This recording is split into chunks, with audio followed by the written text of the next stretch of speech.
So I think there's a clear divide there. That there was an urban design gain in the men's yard. It's a good space. It works well.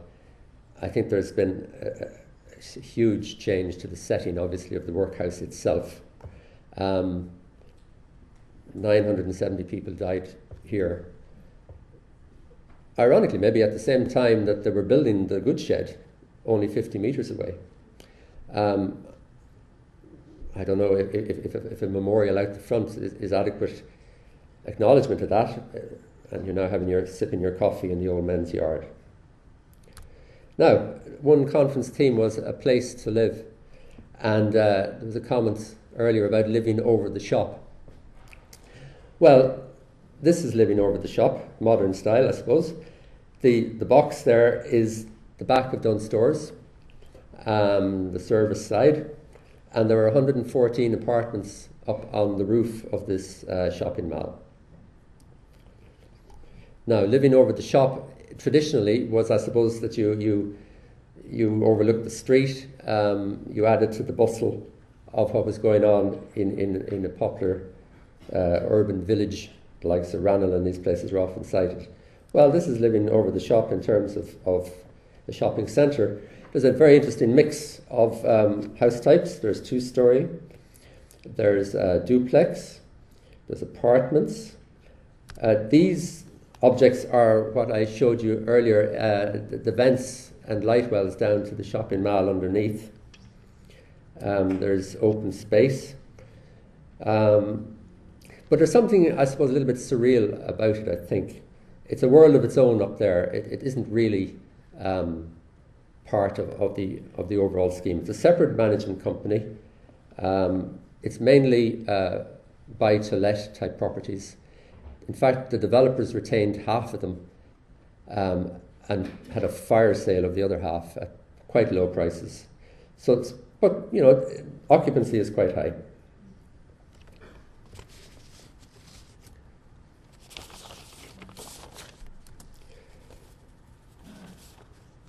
Now, to wrap up, I want to just talk about the issue of public realm. Once the overall design concept was accepted, issues of most concern to the developer side were control and management of the finished product. So Goodshed Square is 24-hour open public space. It's a fine plaza, but it's on private land, and the management do reserve the right to close this space if they had to. It's possible to do so. I think it'll function very well as public realm, but it does sit on top of a bowling alley. Workhouse Square, is that public realm or is it private? Well, this is the debate. It's pretty much available to the community to have events in it. The local orchestra or immigrant groups and so on, they all have little events going on there on and off. But should it have been public? Should it have been covered? It was possible to do so. The men's yard is accessible from the Hebron Road. In fact, entrance to the apartments is off this lane, partly. What you see there is the end of the lane is secured by the glazed wall of the Workhouse Square, and there's the glazed roof. It could have been possible to have that open. The county council would have probably liked it to be, because they occupy that new first floor over the workhouse where there are small start-up business floor space, and they could have come and gone independently of the shopping centre. But management issues are in place, or arrangements are in place rather. From an urban design perspective, I think it was right to cover it. The orientation was not as good as Workhouse Square. It wouldn't really have functioned well all year round by any means. So I think, on balance, this private management of this particular piece of public realm is the best outcome. Actually, just as an aside, I was in Limerick last week, and the milk market struck me as being similar. Historic courtyard development, but it's had a new permanent tented structure put up, and I believe the the popularity of the place has come up a lot. But it is, again, a secure place at night. You lock those doors and go home.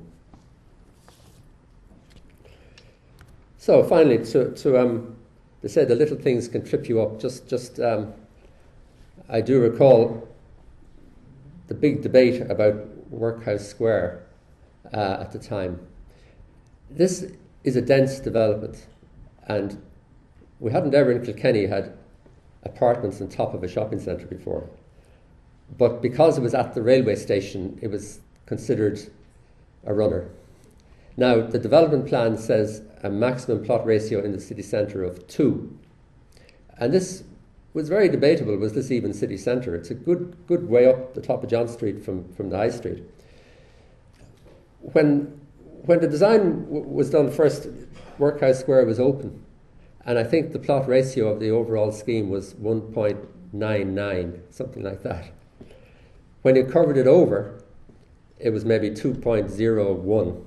So this caused, it doesn't sound like much of an issue, but everyone knew this was going to Borkenala. Material contravention is a term that strikes a stake through the heart of a developer. He did not want to go to appeal with a plot ratio that was 2 point anything. It was fudged, and the way out for the planner, I recall, was that there is a shared railway station car park which is open air.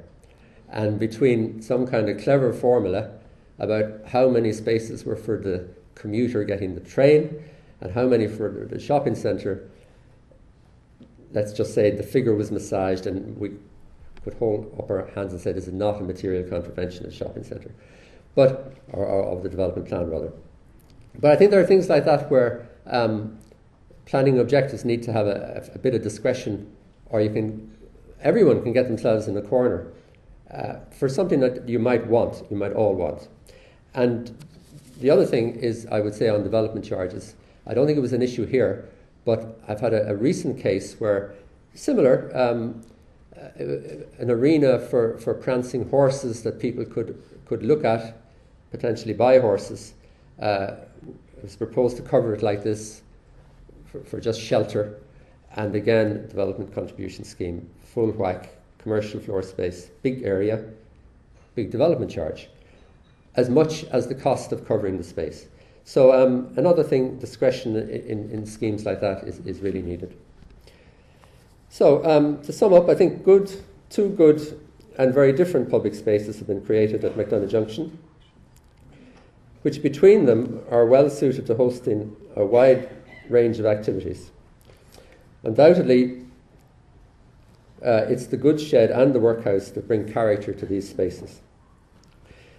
The patina of age and the close grain of brick and masonry construction is a wonderful counterfoil to the big architecture of the Mall and the anchor stores.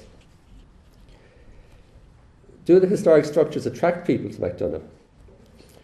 Well, I don't know. Maybe not in any overt sense. But I think designing the development around the old buildings makes the place very memorable. And the type of accommodation provided means that the big multiples are counterbalanced by the small startups, and I find that attractive. It's a hybrid development for sure, but it's certainly a part of Kilkenny now, and I do hope that phase 2 will happen. Thanks.